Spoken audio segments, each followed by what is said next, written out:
Hello friends, എല്ലാവർക്കും നമ്മുടെ പുതിയൊരു വീഡിയോയിലേക്ക് സ്വാഗതം. ഈ വീഡിയോയിൽ നമ്മൾ PC-യിൽ കളിക്കാൻ പറ്റുന്ന മികച്ച 5 ട്രക്ക് ഗെയിമുകളുമായിട്ടാണ് വന്നിരിക്കുന്നത്. ഇതൊരു എക്സ്പെരിമെന്റൽ വീഡിയോ ആണ്. വീഡിയോ ഇഷ്ടപ്പെടുകയാണെങ്കിൽ തീർച്ചയായിട്ടും നിങ്ങളുടെ അഭിപ്രായങ്ങൾ കമന്റായിട്ട് രേഖപ്പെടുത്തുക. നിങ്ങളുടെ സപ്പോർട്ട് നല്ലതായിട്ടുണ്ടെങ്കിൽ നമ്മൾ തീർച്ചയായിട്ടും ഇത്തരത്തിൽ ഗെയിമുകൾ പരിചയപ്പെടുന്ന വീഡിയോസ് ചെയ്യുന്നതായിരിക്കും. സോ വീഡിയോയിലേക്ക് പോകുന്നതിന് മുമ്പ് നമ്മുടെ ചാനൽ ഇതുവരെ സബ്സ്ക്രൈബ് ചെയ്യുക. അതോടൊപ്പം തന്നെ തൊട്ടടുത്താണ് ഞാൻ ബെൽ ബട്ടൺ എനേബിൾ ചെയ്ത് ഓൾ എന്നുള്ള ഓപ്ഷൻ കൂടെ കൊടുക്കുക.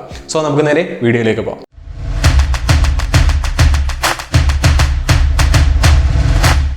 നമ്മുടെ ഫസ്റ്റ് ഗെയിം എന്ന് പറയുന്നത് യൂറോ ട്രക്ക് സിമുലേറ്റർ 2 ആണ്. ട്രക്ക് ഗെയിംസിലെ ഏറ്റവും പോപ്പുലറും ഏറ്റവും കൂടുതൽ ഫാൻ ബേസും ഉള്ള ഗെയിമാണ് യൂറോ ട്രക്ക് സിമുലേറ്റർ 2 എന്ന് പറയുന്നത്. യൂറോപ്യൻ പശ്ചാത്തലത്തിലാണ് ഈ ഒരു ഗെയിം ഉള്ളത്. യൂറോപ്പിലെ ട്രക്കും യൂറോപ്പിന്റെ മാപ്പുമാണ് ഈ ഗെയിമിൽ നമുക്കുള്ളത്. പിന്നീട് ഈ ഗെയിമിന് ഇത്രയധികം ഫാൻ ബേസ് ഉണ്ടാകാനുള്ള കാരണങ്ങൾ ഇതിൽ കൊടുത്തിരിക്കുന്ന ട്രക്സും അതുപോലെ തന്നെ ഇതിന്റെ മാപ്പും പിന്നീട് ഇതിന്റെ മോഡ്സ് ആഡ് ചെയ്യാനുള്ള ഫീച്ചറുമാണ്. നമുക്ക് നമ്മുടെ ഇഷ്ടത്തിനനുസരിച്ചുള്ള വാഹനങ്ങളും മാപ്പുകളും റോഡുകളും ഇതിലേക്ക് ആഡ് ചെയ്യാൻ സാധിക്കും. മോഡ്സ് ഇല്ലാതെ തന്നെ ഇഷ്ടംപോലെ ബ്രാൻഡുകളുടെ ട്രക്കുകൾ നമുക്ക് അവൈലബിൾ ആണ്. ആ ട്രക്കുകൾ മോഡിഫൈ ചെയ്യാനുള്ള ഓപ്ഷനും കൂടെ ഉണ്ട്. ഡ്രൈവിംഗ് ഇഷ്ടപ്പെടുന്നവർക്ക് തീർച്ചയായിട്ടും ഈ ഒരു ഗെയിം ഇഷ്ടപ്പെടും. കാര്യം ഇത് യഥാർത്ഥ ഒരു വണ്ടി ഓടിക്കുന്ന ഫീൽ ഈ ഗെയിമിന് തരാൻ സാധിക്കുന്നുണ്ട്. ആ ഒരു കാരണത്താൽ തന്നെയാണ് ഈ ഗെയിം ഇത്രയും പോപ്പുലർ ആയതും. ഒരു യഥാർത്ഥ ട്രക്ക് ഡ്രൈവർ എങ്ങനെയാണോ ട്രക്ക് ഓടിച്ച് അയാളുടെ ബിസിനസ് റൺ ചെയ്യുന്നത്, അതുപോലെ തന്നെയാണ് നമ്മൾ ഈ ഗെയിം കളിക്കുന്നത്. നമുക്ക് ഇതിലെ ട്രക്കുകൾ പർച്ചേസ് ചെയ്യാൻ സാധിക്കും, ഗ്യാരേജസ് വാങ്ങാം. അതുപോലെ തന്നെ ഒരുപാട് ട്രക്ക് ആയി കഴിയുമ്പോൾ നമുക്ക് ഡ്രൈവേഴ്സിനെ ഹയർ ചെയ്യാൻ സാധിക്കും. അങ്ങനെ ഒരു യഥാർത്ഥ ഒരു ട്രക്ക് കമ്പനി എങ്ങനെ ലീഡ് ചെയ്യുന്നു, ഒരു ട്രക്ക് ഡ്രൈവർ ഒരു ട്രക്ക് കമ്പനി എങ്ങനെ ലീഡ് ചെയ്യുന്നു, അതേ രീതിയിൽ തന്നെയാണ് ഈ ഗെയിം നമുക്ക് ഒരു ഫീൽ തരുന്നത്. സോ ഏറ്റവും മികച്ച ഒരു ഡ്രൈവിംഗ് എക്സ്പീരിയൻസ് തരുന്ന ഗെയിം എന്ന് തന്നെ ഈ ഒരു ഗെയിമിനെ വിശേഷിപ്പിക്കാം. നമ്മുടെ സെക്കൻഡ് ഗെയിം എന്ന് പറയുന്നത് അമേരിക്കൻ ട്രക്ക് സിമുലേറ്റർ 2 ആണ്. പേര് കേൾക്കുന്ന പോലെ തന്നെ യൂറോ ട്രക്ക് സിമുലേറ്റർ 2ന്റെ ഒരു അമേരിക്കൻ പതിപ്പാണ് ഈ ഒരു അമേരിക്കൻ ട്രക്ക് സിമുലേറ്റർ 2 എന്ന് പറയുന്നത്. സെയിം കമ്പനി SCS എന്ന് പറയുന്ന സെയിം കമ്പനിയാണ് ഈ രണ്ട് ഗെയിമും ലോഞ്ച് ചെയ്തിരിക്കുന്നത്. ഈ ഒരു ഗെയിം പേര് സൂചിപ്പിക്കുന്ന പോലെ തന്നെ അമേരിക്കൻ പശ്ചാത്തലമാണ്. അമേരിക്കയിലുള്ള ട്രക്കും അതുപോലെ തന്നെ അമേരിക്കയുടെ മാപ്പുമാണ്. എന്റെ പേഴ്സണൽ ഫേവറേറ്റ് ഈ ഒരു ഗെയിമാണ്. കാര്യം യൂറോ ട്രക്കിനെ അപേക്ഷിച്ച് നോക്കുമ്പോൾ കുറച്ചുകൂടെ നല്ലൊരു ഡ്രൈവിംഗ് എക്സ്പീരിയൻസ് അല്ലെങ്കിൽ ഒരു ഗെയിമിംഗ് എക്സ്പീരിയൻസ് തരാൻ ഈ ഒരു ഗെയിമിന് സാധിക്കുന്നുണ്ട്. അത് മാത്രമല്ല റോഡുകളുടെ കാര്യമായാലും ഗ്രാഫിക്സ് ആയാലും യൂറോ ട്രക്കിനെക്കാട്ടി ഒരു പിടി മുന്നിലാണ് അമേരിക്കൻ ട്രക്ക് സിമുലേറ്റർ എന്ന് പറയുന്നത്. സോ ഒരു അണ്ടർ റേറ്റഡ് ഗെയിം എന്ന് തന്നെ ഇതിനെ വിശേഷിപ്പിക്കാം. കാര്യം യൂറോ ട്രക്കിനെ അപേക്ഷിച്ച് നോക്കുമ്പോൾ കുറച്ചുകൂടെ നല്ല ഫീച്ചേഴ്സും കുറച്ചുകൂടെ നല്ലൊരു ഗെയിമിംഗ് എക്സ്പീരിയൻസ് അല്ലെങ്കിൽ ഒരു യഥാർത്ഥ ട്രക്ക് ഓടിക്കുന്ന ഫീല് തരാൻ സാധിക്കുന്നത് ഈ ഒരു അമേരിക്കൻ ട്രക്ക് സിമുലേറ്ററിനാണ്. പിന്നീട് ഇതിന്റെ റോഡുകളെ പറ്റി പറയുകയാണെങ്കിൽ കുറച്ചുകൂടെ നല്ല റോഡുകളാണ്. റോഡുകൾ നമ്മൾ ഏറ്റവും കൂടുതൽ ചെറിയ റോഡുകളും പ്രകൃതി രമണീയമായ റോഡുകളുമാണ് ഉദ്ദേശിക്കുന്നത്. ആ ഒരു റോഡുകളാണ് ഈ ഒരു ഗെയിമിൽ കൂടുതലും വരുന്നത്. പിന്നീട് ട്രക്ക് ിലേക്ക് വരുമ്പോഴും യൂറോ ട്രക്കിലുള്ള ട്രക്കിനെക്കാട്ടി കുറച്ചുകൂടെ നല്ല ട്രക്കുകളാണ്, ഓടിക്കാൻ കുറച്ചുകൂടെ രസമാണ്. സോ ട്രക്ക് ഗെയിമുകൾ ഇഷ്ടപ്പെടുന്ന ഒരാൾക്ക് കുറച്ചുകൂടെ നല്ലൊരു ഡ്രൈവിംഗ് എക്സ്പീരിയൻസ് തരുന്നത് ഈ ഒരു ഗെയിം തന്നെയാണ്. അമേരിക്കൻ ട്രക്ക് സിമുലേറ്റർ 2 യൂറോ ട്രക്കും കൂടെ കമ്പയർ ചെയ്ത് നോക്കുമ്പോൾ എന്റെ ഫേവറേറ്റ് അമേരിക്കൻ ട്രക്ക് സിമുലേറ്റർ തന്നെയാണ്. പിന്നീട് ഇതിലെ മോഡ്സിന്റെ ഒരു പ്രശ്നമുണ്ട്. കാര്യം യൂറോ ട്രക്കിൽ മോഡുകൾ സപ്പോർട്ട് ചെയ്യുന്നത് പോലെ നമുക്ക് ഇതിന് മോഡുകൾ അധികം സപ്പോർട്ട് ചെയ്യില്ല. അത് മാത്രമല്ല അത്രയധികം മോഡുകളും നമുക്ക് ഈ ഒരു അമേരിക്കൻ ട്രക്ക് സിമുലേറ്ററിൽ നമുക്ക് ലഭിക്കുന്നില്ല. ഈ രണ്ട് ഗെയിമിന്റെയും നെഗറ്റീവ് സൈഡിലേക്ക് വരുമ്പോൾ ഒന്നാമതെന്ന് പറയുന്നത് നമുക്ക് ഈ ട്രക്കിന്റെ പുറത്തിറങ്ങാൻ സാധിക്കില്ല, ട്രക്കിന്റെ ഉള്ളിൽ മാത്രമേ ഇരിക്കാൻ സാധിക്കുകയുള്ളൂ. എന്നിട്ട് രണ്ടാമത്തത് ഫിസിക്സ് കുറച്ച് ലാക്ക് ചെയ്യുന്നുണ്ട്. അതും ട്രക്ക് ആക്സിഡന്റ് ആകുമ്പോൾ ഫിസിക്കലി ഡാമേജ് ഒന്നും നമുക്ക് കാണാൻ പറ്റുന്നില്ല, അല്ലാതെ ഡാമേജ് ഒന്ന് എഴുതി കാണിക്കുന്നതേ ഉള്ളൂ. ആ ഒരു ഫിസിക്കൽ ഡാമേജ് കൂടെ കൊണ്ടുവന്നിട്ടുണ്ടെങ്കിൽ കുറച്ചുകൂടെ നല്ലതായിരുന്നു.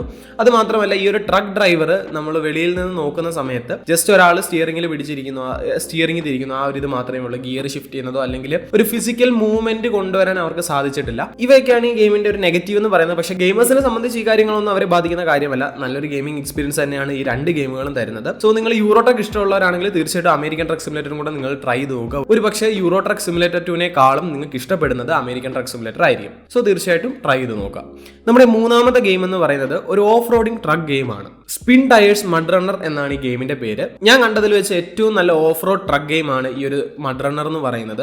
ഒരു യഥാർത്ഥ വണ്ടി ഓഫ് റോഡ് ചെയ്യുന്ന ആ ഒരു ഫീല് ഈ ഗെയിമിന് നൽകാൻ സാധിക്കുന്നുണ്ട്. വണ്ടിയുടെ മൂവ്മെന്റ് ആയാലും ശരി, ഡ്രൈവറിന്റെ മൂവ്മെന്റ് ആയാലും, വണ്ടിയുടെ ഫിസിക്കൽ ഡാമേജ് ആയാലും നല്ല രീതിയിൽ ഫിസിക്സ് മെയിൻറ്റെയിൻ ചെയ്തുകൊണ്ടാണ് ഈ ഒരു ഗെയിം ലോഞ്ച് ചെയ്തിരിക്കുന്നത്. ഒരു യഥാർത്ഥ ട്രക്ക് ഓഫ് റോഡ് ചെയ്യുന്ന സമയത്ത് എന്തൊക്കെ ചെയ്യണം അല്ലെങ്കിൽ എങ്ങനെയൊക്കെയാണ് ഓഫ് റോഡ് ചെയ്യുന്നത്, ആ കാര്യങ്ങളെല്ലാം ഈ ഗെയിമിൽ അതേപടി ഈ ഒരു കമ്പനി കൊണ്ടുവന്നിട്ടുണ്ട്. സോ അതൊരു വലിയ കാര്യം തന്നെയാണ്. ഇത്രയും ഗെയിമുകൾ ഞാൻ കളിച്ചതിൽ എൻ്റെ ഏറ്റവും ഇഷ്ടപ്പെട്ട ട്രക്ക് ഗെയിം എന്ന് പറയുന്നത് ഈ മഡ്റണ്ണർ ആണ്. കാര്യം ഒരു കിടിലം എക്സ്പീരിയൻസ്, ഒരു നല്ല ഗെയിമിംഗ് എക്സ്പീരിയൻസ് തരാൻ ഈ ഗെയിമിന് സാധിക്കുന്നുണ്ട്. ഓഫ് റോഡിങ്ങും അതുപോലെ തന്നെ ട്രക്ക് ഗെയിംസ് ഒക്കെ ഇഷ്ടപ്പെടുന്നവർക്ക് തീർച്ചയായിട്ടും ഈ ഒരു ഗെയിം ഇഷ്ടപ്പെടും. ആ ഒരു വണ്ടി യഥാർത്ഥ ഓഫ് റോഡ് ചെയ്യുന്ന ഫീല് തരാൻ ഈ ഒരു ഗെയിമിന് സാധിക്കുന്നു എന്നത് ഈ ഒരു ഗെയിമിന്റെ പ്രത്യേകത തന്നെയാണ്. പിന്നീട് നമുക്ക് യഥാർത്ഥ ഒരു വണ്ടി എങ്ങനെ ചെളിയിൽ പൊതഞ്ഞു പോകുന്നു അല്ലെങ്കിൽ എങ്ങനെ ചെളിയിൽ കുടുങ്ങുന്നു, അതുപോലെ തന്നെ ഇതിലെയും വണ്ടികൾ ചെളിയിൽ കുടുങ്ങും. പിന്നീട് ഓഫ് റോഡ് ചെയ്യുന്ന സമയത്ത് ഡിഫറൻഷ്യൽ ലോക്ക് ചെയ്യണം, 4 വീൽ ഡ്രൈവ് ആക്കണം, അങ്ങനെയുള്ള എല്ലാ ഫീച്ചേഴ്സും ഉണ്ട്. ചെളിയിൽ കുടുങ്ങുകയാണെങ്കിൽ നമ്മുടെ വണ്ടിയിലുള്ള വിഞ്ചി യൂസ് ചെയ്ത് നമുക്ക് കെട്ടി വലിക്കാൻ പറ്റും. ഇനി ഇൻ കേസ് ഒരു വണ്ടി ചെളിയിൽ പൊതഞ്ഞു പോയി അത് പുറത്തെടുക്കാൻ വഴിയില്ലെങ്കിൽ മറ്റൊരു ട്രക്ക് കൊണ്ടുവന്ന്, മറ്റൊരു ഹെവി ട്രക്ക് കൊണ്ടുവന്ന് ആ വലിയ ട്രക്ക് യൂസ് ചെയ്ത് ഈ ചെളിയിൽ കുടുങ്ങിയ ട്രക്കിനെ നിഷ്പ്രയാസം നമുക്ക് വെളിയിലേക്ക് കരകയറ്റാൻ സാധിക്കും. അങ്ങനെയുള്ള ഒരു റിയൽ ലൈഫ് ഫിസിക്സ് കൂടുതൽ കൊണ്ടുവരുന്ന ഒരു ഗെയിമാണ്. ട്രക്ക് ഗെയിംസ് ഇഷ്ടപ്പെടുന്നവർ, എസ്പെഷ്യലി ഓഫ് റോഡിങ് ഇഷ്ടപ്പെടുന്നവർക്ക് തീർച്ചയായിട്ടും ഈ ഒരു 100% ഞാൻ ഷുവർ തരാം, ഈ ഗെയിം നിങ്ങൾക്ക് ഇഷ്ടപ്പെടും. പിന്നീട് ഇതിന്റെ ഡിഫിക്കൽട്ടി ലെവൽ നോക്കുമ്പോൾ ഇതിന്റെ മിഷൻസ് കളിച്ച് പോകാനാണെങ്കിൽ കുറച്ച് പാടാണ്. അവർ പറയുന്ന പ്രോപ്പർ പ്ലേസിലൊക്കെ ട്രക്ക് കൊണ്ട് പ്ലേസ് ചെയ്യുന്നതും പിന്നീട് ലോഡ് ഇറക്കാൻ ട്രക്ക് പ്ലേസ് ചെയ്യുന്നതൊക്കെ കറക്റ്റ് പ്രിസൈസ് ആയിരിക്കണം. സോ അക്കാര്യത്തിൽ ഡിഫിക്കൽട്ടി കുറച്ച് കൂടുതലാണ്. ഗെയിംസ് ഒക്കെ ഇഷ്ടപ്പെടുന്നവർ അതെങ്ങനെയായാലും സോൾവ് ചെയ്യുക, അത് അവർക്ക് പ്രശ്നമുള്ള ഒരു കാര്യമല്ല. ട്രക്ക് ഗെയിംസ്, ഡ്രൈവിംഗ് ഗെയിംസ്, അതുപോലെ തന്നെ സിമുലേറ്റർ ഗെയിംസ് ഇഷ്ടപ്പെടുന്നവർ തീർച്ചയായിട്ടും ട്രൈ ചെയ്യേണ്ട ഒരു ഗെയിം തന്നെയാണ് മഡ്റണ്ണർ എന്ന് പറയുന്നത്. സോ ട്രൈ ചെയ്ത് നോക്കുക. ഇവരുടെ തന്നെ ഒരു സ്നോ വേർഷനും ഉണ്ട്, അതിന്റെ പേര് സ്നോ റണ്ണർ എന്നാണ്. അതൊക്കെ നമ്മൾ മറ്റൊരു വീഡിയോയിൽ ഫീച്ചർ ചെയ്യുന്നതായിരിക്കും. സോ കിട്ടാവുന്നതിൽ വെച്ച് ഏറ്റവും മികച്ച ഓഫ് റോഡ് ട്രക്ക് ഗെയിം തന്നെയാണ് മഡ്റണ്ണേഴ്സ് എന്ന് പറയുന്നത്. ഇനി നമ്മൾ പരിചയപ്പെടുന്ന രണ്ട് ഗെയിമുകളും നമ്മൾ നേരത്തെ പരിചയപ്പെട്ട ഗെയിമുകൾ പോലെ അത്ര കിഡിലോസ്കി ഗെയിമുകളൊന്നും അല്ല, ബട്ട് കളിച്ചിരിക്കാൻ പറ്റും. കുറച്ച് വ്യത്യാസങ്ങളും കുറച്ച് എക്സ്ട്രാ ഫീച്ചേഴ്സും ഉണ്ടെന്ന് മാത്രമേ ഉള്ളൂ. ഗ്രാഫിക്സിന്റെ കാര്യത്തിലൊക്കെ കുറച്ച് പുവറാണ്. ഗെയിമിംഗ് എക്സ്പീരിയൻസും അത്ര കിടിലം ഗെയിമിംഗ് എക്സ്പീരിയൻസ് ഒന്നും തരുന്നില്ല. നമ്മുടെ നാലാമത്തെ ഗെയിമാണ് ഓൺ ദ റോഡ്. ഇത് അത്ര കിടിലം ഗെയിമിംഗ് എക്സ്പീരിയൻസ് തരുന്ന ഒരു ഗെയിം ഒന്നും അല്ല. എനിക്ക് കളിച്ചതിൽ വെച്ച് ഫീൽ ചെയ്തത് നമ്മൾ യൂറോ ട്രക്ക് സിമുലേറ്റർ 2നെ ഒന്ന് ചെറുതാക്കിയാൽ എങ്ങനെയിരിക്കും ആ ഒരു എഫക്റ്റ് ആണ് ഈ ഗെയിമിന് നൽകുന്നത്. ഒരു ഡൈഹാർഡ് ഗെയിമിന് പറ്റിയൊരു ഗെയിം ഒന്നും അല്ല, എങ്കിലും ജസ്റ്റ് ലെഷർ ടൈമിൽ ഇരുന്ന് കളിക്കാൻ പറ്റിയൊരു ഗെയിമാണ്. ഈ ഒരു ഗെയിമിന്റെ ഞാൻ കണ്ട രണ്ട് പ്രത്യേകത, അല്ലെങ്കിൽ നമ്മൾ ഈ ലിസ്റ്റിൽ ഉൾപ്പെടുത്താനുള്ള രണ്ട് കാരണം എന്ന് പറയുന്നത്, നമ്മൾ ആദ്യം പരിചയപ്പെട്ട രണ്ട് ട്രക്ക് ഗെയിമിലും നമുക്ക് ട്രെയിലർ ട്രക്കുകളാണ് കിട്ടുന്നത്. മറ്റേ ട്രക്കുകളൊന്നുമില്ല, ട്രെയിലർ ട്രക്ക് മാത്രമേ ഉള്ളൂ. പക്ഷേ ഈ ഒരു ഗെയിമിൽ, ഓൺ ദ റോഡ് എന്ന് പറയുന്ന ഈ ഒരു ഗെയിമിൽ നമുക്ക് ഫസ്റ്റ് തന്നെ ഒരു കണ്ടെയ്നർ ട്രക്കാണ് ലഭിക്കുന്നത്. അത് മാത്രമല്ല, നേരത്തെ കണ്ട ഒരു ഗെയിമിനും ഇല്ലാത്ത ഒരു ഫീച്ചർ കൂടി ഈ ഗെയിമിനുണ്ട്. ഈ ഒറ്റ കാരണത്താലാണ് നമ്മൾ ഈ ലിസ്റ്റിൽ ഈ ഗെയിമിനെ ഉൾപ്പെടുത്തിയത്. അതെന്ന് പറയുന്നത്, നമുക്ക് ഈ ട്രക്കിന്റെ പുറത്തിറങ്ങാൻ സാധിക്കും. പെട്രോളൊക്കെ അടിക്കേണ്ട സമയത്ത് നമ്മൾ ട്രക്കിന്റെ വെളിയിൽ ഇറങ്ങി പമ്പിൽ പോയി ഡയറക്റ്റ് പെട്രോൾ അടിക്കണം. അതൊരു നല്ല ഫീച്ചർ തന്നെയാണ്. നമ്മൾ നേരത്തെ കണ്ട ഗെയിമുകളിൽ ഒന്നും ഇല്ലാത്ത ഒരു ഫീച്ചർ തന്നെയാണിത്. പിന്നീട് ഫിസിക്സിലേക്കൊന്നും വരുമ്പോൾ ഫിസിക്സ് 7 അയലത്തൂടെ, ഈ ഗെയിമിന്റെ 7 അയലത്തൂടെ പോകുന്നില്ല, എങ്കിലും ചുമ്മാ ഇരിക്കുമ്പോൾ കളിച്ചിരിക്കുക, അത്രേ ഉള്ളൂ. അത്ര മസ്റ്ററി ഗെയിം ഒന്നും അല്ല. നിങ്ങൾക്ക് ചിലർക്ക് ഇഷ്ടപ്പെടും, ചിലർക്ക് ഇഷ്ടപ്പെടത്തില്ല. അത്ര കിഡിലോസ്കി ഗ്രാഫിക്സോ അങ്ങനെയുള്ള പ്രത്യേകിച്ച് എടുത്തു പറയേണ്ട അങ്ങനെയുള്ള ഫീച്ചേഴ്സ് ഒന്നുമില്ല. നമ്മൾ നേരത്തെ പറഞ്ഞ രണ്ട് കാര്യങ്ങൾ മാത്രമേ ഉള്ളൂ. ഗെയിംസിനെ പറ്റി കൂടുതൽ അറിയാൻ ആഗ്രഹിക്കുന്നവർക്ക്, അല്ലെങ്കിൽ ഒരുപാട് ഗെയിംസ് ട്രൈ ചെയ്ത് നോക്കുന്നവർക്ക് ട്രൈ ചെയ്യാൻ പറ്റിയ ഒരു ഗെയിം, അത്രേ ഉള്ളൂ ഈ ഗെയിമിനെ പറ്റി വിശേഷിപ്പിക്കാൻ. നമ്മുടെ അഞ്ചാമത്തെ ഗെയിമിന്റെ പേരാണ് ട്രക്ക് ലൈഫ്. പേര് കേൾക്കുന്ന പോലെ അത്ര കിടിലൻ ഗെയിം ഒന്നും അല്ല, ചുമ്മാ ഒന്ന് കളിച്ചു നോക്കാമെന്ന് മാത്രമേ ഉള്ളൂ. ഒരു ആവറേജ് ഗ്രാഫിക്സേ ഉള്ളൂ. നമ്മൾ വിചാരിക്കുന്ന പോലെ കിടിലൻ ഗ്രാഫിക്സ് ഇല്ല. ഇപ്പോഴും ഡെവലപ്പിംഗ് സ്റ്റേജിലുള്ള ഒരു ചൈനീസ് ബേസ്ഡ് ഗെയിമാണ് ഈ ട്രക്ക് ലൈഫ് എന്ന് പറയുന്നത്. ചുമ്മാ ഗെയിംസ് വർക്കൗട്ട് ചെയ്യുന്നവർക്ക് കളിച്ചു നോക്കാം.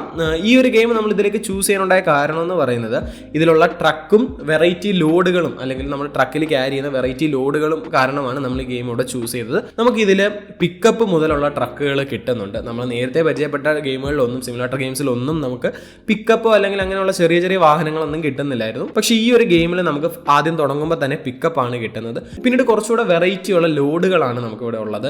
എനിക്ക് ഫസ്റ്റ് ലോഡ് കിട്ടിയത് ഒരു പന്നികളെ കൊണ്ടുവരാനാണ്, 4-5 പന്നികളെ കൊണ്ടുവരാനാണ്. പിന്നീട് ടോട്ടലി ഒരു ഗ്രാമം ബേസ്ഡ് ഗെയിമാണ്, ഒരു വില്ലേജ് സൈഡ് ബേസ്ഡ് ഗെയിമാണ്. ഗ്രാഫിക്സിനെ പറ്റി പറയുകയാണെങ്കിൽ പുവർ ഗ്രാഫിക്സ് ആണ്. ഈ ഒരു ഗെയിമിന്റെ ഫയൽ സൈസിനനുസരിച്ചുള്ള യാതൊരു ഗ്രാഫിക്സും ഇല്ല. സോ ഇതിന്റെ പ്രോബ്ലംസ് എല്ലാം സോൾവ് ചെയ്ത് ഇതിന്റെ ഒറിജിനൽ വെർഷൻ ലോഞ്ച് ചെയ്യുമ്പോഴത്തേക്ക് കുറച്ചുകൂടെ നല്ലതാവുമെന്ന് വിശ്വസിക്കുന്നു. ഇതിപ്പോൾ ഡെവലപ്പിംഗ് സ്റ്റേജിൽ ആയതുകൊണ്ടായിരിക്കണം ഇത്രയും ഒരു പുവർ ഗ്രാഫിക്സ് വരുന്നത്. സോ ഞാൻ ആദ്യം പറഞ്ഞ ആ ഒരു 3 ഗെയിമും മസ്റ്ററി ഗെയിമാണ്. ഡൈഹാർഡ് ഗെയിമേഴ്സിന് പറ്റിയ കിടിലൻ ഗെയിമുകളാണ്. ആ 3 ഗെയിമിനെ തോപ്പിക്കാൻ ഞാൻ കണ്ടതിൽ വെച്ച് വേറെ ട്രക്ക് ഗെയിമുകൾ ഒന്നുമില്ല. അങ്ങനെ ഏതെങ്കിലും ഉണ്ടെങ്കിൽ നിങ്ങൾ താഴെ കമന്റ് ചെയ്യുക, നമ്മൾ അതിനെപ്പറ്റി വീഡിയോസ് ചെയ്യുന്നതായിരിക്കും. ഇനി നെക്സ്റ്റ് വീഡിയോ എന്ന് പറഞ്ഞാൽ നമ്മൾ ഫോണിൽ കളിക്കാൻ പറ്റിയ, ആൻഡ്രോയിഡ് ഫോണുകളിൽ കളിക്കാൻ പറ്റിയ മികച്ച 5 ട്രക്ക് ഗെയിമുകളെ പറ്റിയുള്ള വീഡിയോ ആണ്. സോ ഇത്തരത്തിൽ നിങ്ങൾക്ക് ഏതെങ്കിലും കാറ്റഗറിയിലുള്ള ഗെയിംസിനെ പറ്റി അറിയണമെന്നുണ്ടെങ്കിലോ, അല്ലെങ്കിൽ ഏതെങ്കിലും ഒരു ഗെയിമിനെ നമ്മൾ ഫീച്ചർ ചെയ്യണമെന്നുണ്ടെങ്കിലോ താഴെ കമന്റിൽ പറയാം, നമ്മൾ ആ ഗെയിമിനെ പറ്റി തീർച്ചയായിട്ടും വീഡിയോ ചെയ്യുന്നതായിരിക്കും. സോ ഇതോടെ നമ്മൾ ഈ വീഡിയോയുടെ കൺക്ലൂഡ് ചെയ്യാണ്. വീഡിയോ ഇഷ്ടപ്പെട്ടെങ്കിൽ തീർച്ചയായിട്ടും വീഡിയോ ലൈക്ക് ചെയ്യുക, ഷെയർ ചെയ്യുക, ചാനൽ സബ്സ്ക്രൈബ് ചെയ്യുക. സോ മറ്റൊരു കിടിലൻ വീഡിയോ ആയിട്ട് നമുക്ക് അടുത്ത ദിവസം കാണാം. അതുവരെ ബൈ.